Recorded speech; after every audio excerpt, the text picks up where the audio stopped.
Thank you very much, Mr. Speaker. And this is a very important debate that our Parliament is seized with today. And I want to thank the Leader of the Conservative Party and our caucus for bringing this to Parliament. This is actually an example of how this Parliament can fulfill its function, challenging the government, holding them to account for a record which on foreign affairs is quite weak, but also propose methods that allow for better resolutions. And that's what this Opposition Day motion and the proposal of a special committee of Parliament on Canada-China relations is all about. I do want to start off with two reflections, though, Mr. Speaker.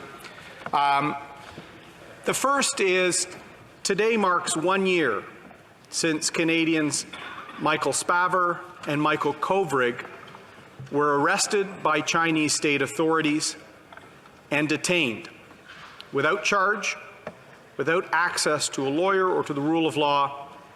They were arbitrarily detained as a diplomatic response to a lawful extradition arrest performed by Canada, a rule of law country, on behalf of the U.S.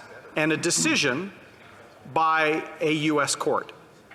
So Canada acted with full respect of its rule of law traditions, and China's actions have reflected and reminded us there is no rule of law. We, the Conservatives, and I'm sure I speak for all parliamentarians and all Canadians, we stand in solidarity with the families of the two Michaels.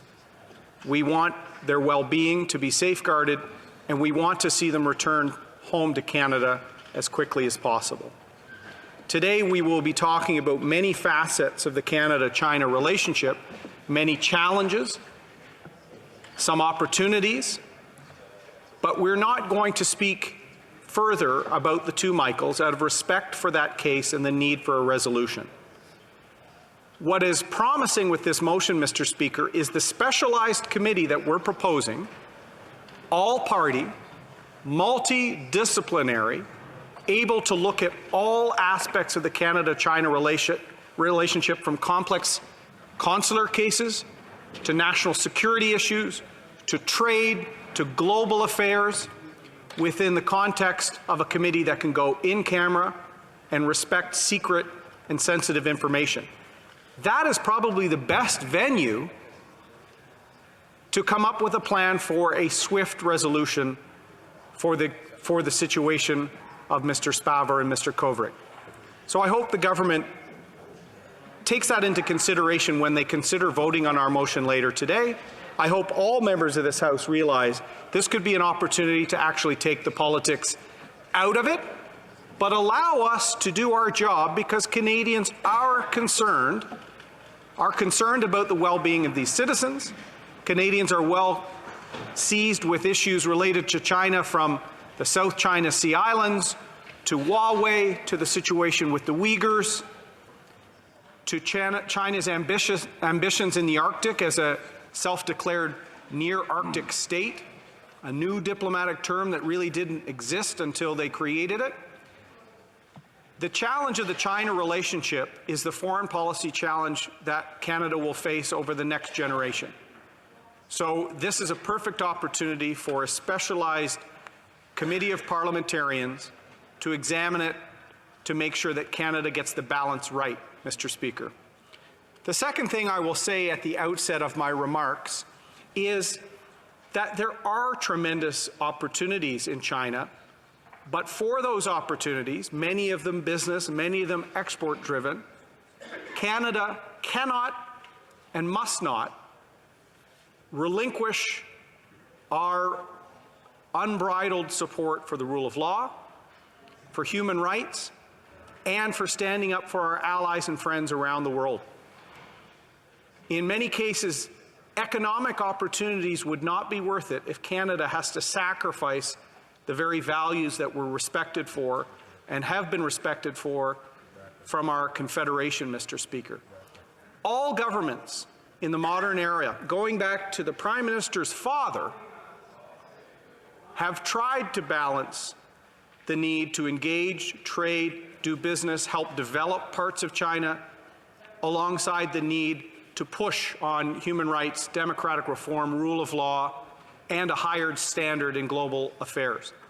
So there is a tremendous opportunity, and I'm frustrated that in recent years, the Communist Party of China seems to be stepping back from their path to engagement as a serious, law-abiding world power. Years ago, before my election to Parliament, I spoke at a business luncheon in Toronto. The law firm I was at, like many exporting companies in Canada, saw the tremendous growth potential in China. The second largest economy, growth rates in the double digits in recent decades. And I got to introduce the ambassador to China at the time, who was speaking to this Toronto business audience. And I used this Chinese proverb, Mr. Speaker. One generation plants the trees, the next generation enjoys the shade.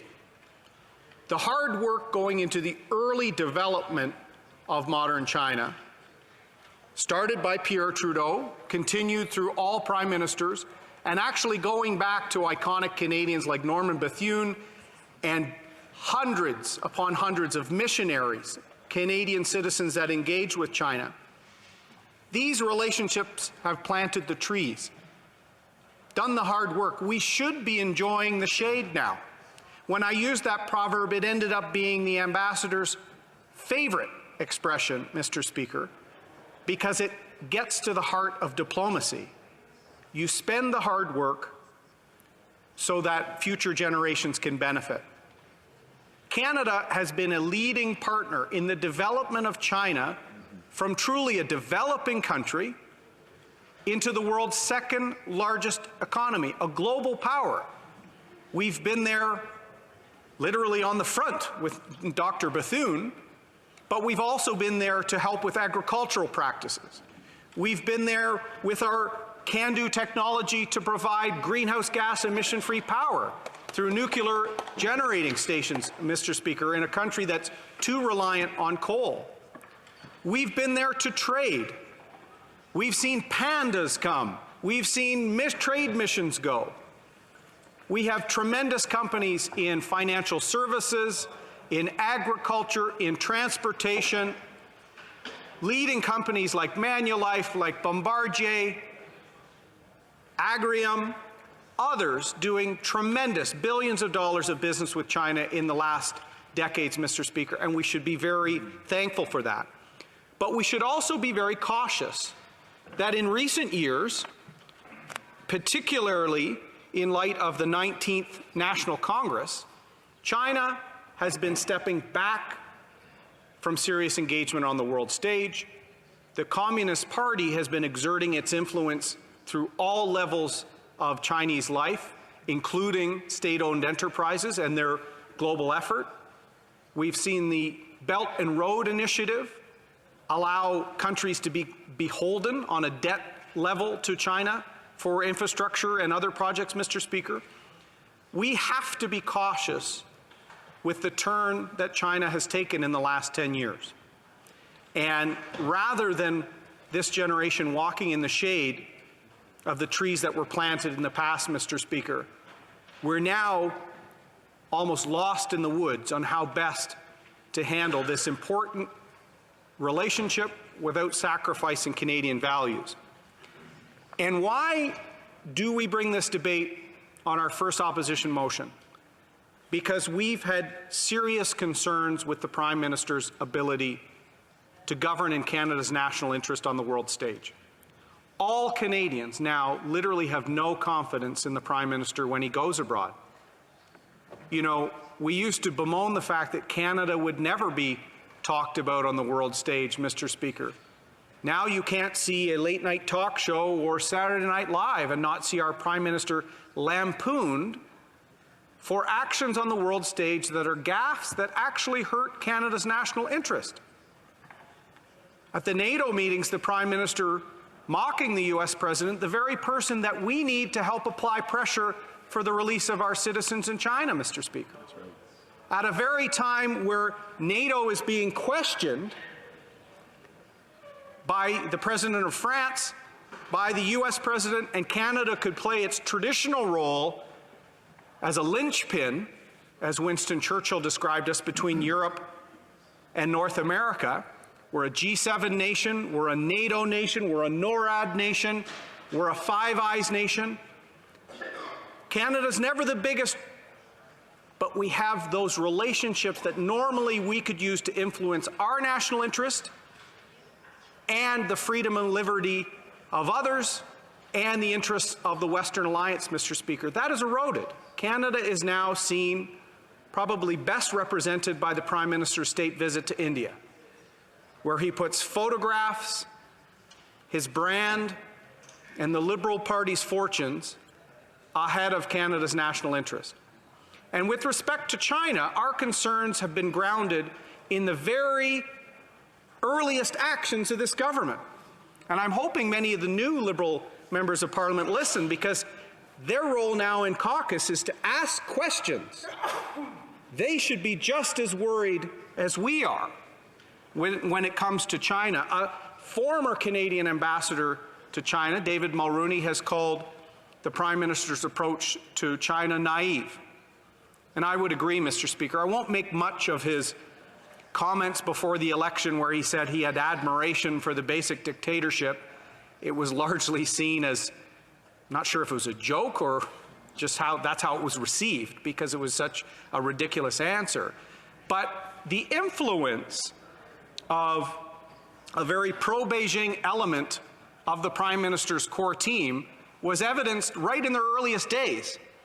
The Liberal transition team in 2015 was led by the President of the Canada-China Business Council. He's now sitting in the Senate at the appointment of the Prime Minister, Mr. Speaker. In May of 2016, so the first year of the government, the Prime Minister was revealed to be in some cash for access fundraisers with major figures, oligarch-type level people with close ties to the Chinese state, Mr. Speaker, and it was revealed, thinking back, I remember my friend from Red Deer Lacombe was bringing it up in the House with great delivery, Mr. Speaker. Not only were the Liberal Party coffers being filled, a $200,000 donation was made to the Trudeau Foundation by a wealthy business person connected to the Chinese state. In fact, money was put aside for a statue to Pierre Trudeau, Mr. Speaker. These are the earliest days. What also happened in the first few months of this government? They reversed a decision that stopped the sale of a technology company to a Chinese-controlled company, Mr. Speaker. In fact, late in the Harper government, the sale of ITF technology to ONET Communications was blocked by the Conservative government on security grounds. There's direct energy research and development, could be weaponized, could be militarized. The sale was stopped, Mr. Speaker, in July 2015. Within the first few months of the Liberal government, they set aside the blocking of that transaction, Mr. Speaker, and a few months later, approved that sale with military-related technology to a Chinese state enterprise. Do you not think our Five Eyes allies noticed that, Mr. Speaker?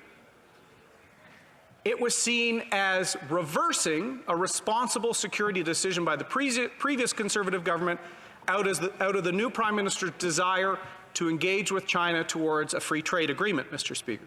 It didn't end there. The next year, they approved the sale of Norsat to Hytera, another Chinese-controlled enterprise, Mr. Speaker, leading to outrage from the Pentagon, which had contracts with this Canadian military communications company, Mr. Speaker.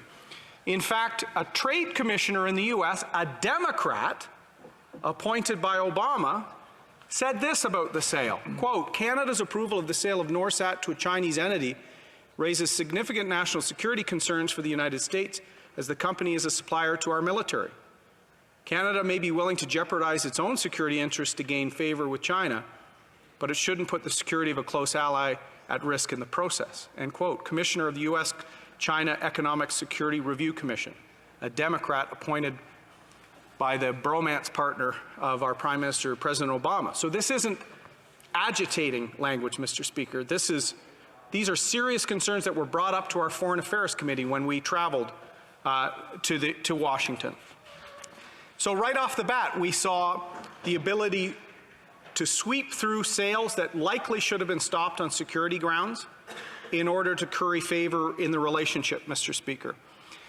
There's also a significant number of human rights concerns. I've raised in the House this week millions of people over the last few months protesting on the streets of Hong Kong, Mr. Speaker. The government has been virtually silent on that. There are 300,000 Canadians living there, Mr. Speaker. 78 years ago this week, Canadians from the Winnipeg Grenadiers and the Royal Rifles were fighting in defense of Hong Kong. We lost hundreds in the battle that ended on Christmas Day, and we lost hundreds more in POW camps in Japan, Mr. Speaker. So we have not only our national interest, our citizens, but our blood represented in Hong Kong, and the government has been reserved in its comment. They've also been reserved in their comment on the very, very disturbing internment and re-education of up to 1 million Uyghurs, Mr. Speaker. This is an area where we must be able to balance our values as a country and the need for us to speak out with that commercial interest, Mr. Speaker. Under this Prime Minister, all of the other issues have taken a back seat. In fact, before his state visit there in 2016, they were pre-positioning for a free trade agreement announcement, Mr. Speaker.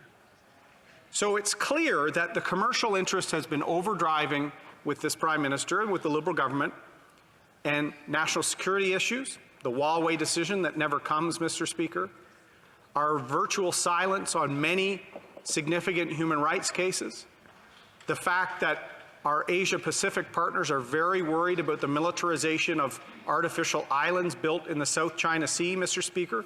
70% of global trade passes through those waters, Mr. Speaker. Canada, its last Pacific naval visit by one of our frigates was surveilled by China for their whole time there, Mr. Speaker. China's efforts to keep Taiwan off of bodies like the World Health Organization, which is meant to actually stop contagions and spreads around the world, Mr. Speaker, isolating countries like that, Canada once again not being as forceful as we should. So in the last few minutes we are asking for this specialized committee so that we can make progress to have a balanced position on China after 4 years of no balance under this Prime Minister. In the last year alone, since we're acknowledging the year of the detention of our citizens, Conservatives recommended a travel advisory immediately. It took the government 3 months to implement that. We asked within weeks for the Prime Minister to engage directly. He refused and claimed it was just a regular consular case when it was not, Mr. Speaker. By the time he did try and engage and the previous minister tried to engage, they couldn't get calls returned. We said there was flexibility within the Extradition Act to actually move Ms. Meng's trial to a faster jurisdiction. That would have shown within the rule of law, within the Act, expedited process in return for favor to our citizens. They did not act there, Mr. Speaker. We called Minister McCallum in camera. I can't talk about it, but I wish it was televised, Mr. Speaker. You can probably understand why he's no longer the ambassador. He contradicted himself several times and had to resign. We wanted an immediate ambassador appointed. They waited until the election to appoint Mr. Barton, Mr. Speaker, with no consultation with opposition parties. We asked them to withdraw Canada's participation in the Infrastructure Bank. We asked them to immediately bring a WTO challenge with respect to canola and other commodities unfairly impacted by trade. They waited until 2 days before an election, delayed 6 months, Mr. Speaker. Our allies are not there for us, Mr. Speaker, because of the current lack of seriousness the Prime Minister has on the world stage. Let me leave you with Mr. McCallum's final comments in this House that could illustrate why we need this committee and why we need to be serious with China. He said this when he was leaving for the assignment. When Canada and China have disagreed and sometimes that happens, all three prime ministers I've served have drawn on the friendship to speak respectfully but frankly to their Chinese counterparts. I know this long tradition will continue, Mr. Speaker." End quote. It did not continue. With this specialized committee, it can continue. We can be serious and have a balanced approach when it comes to China. Questions?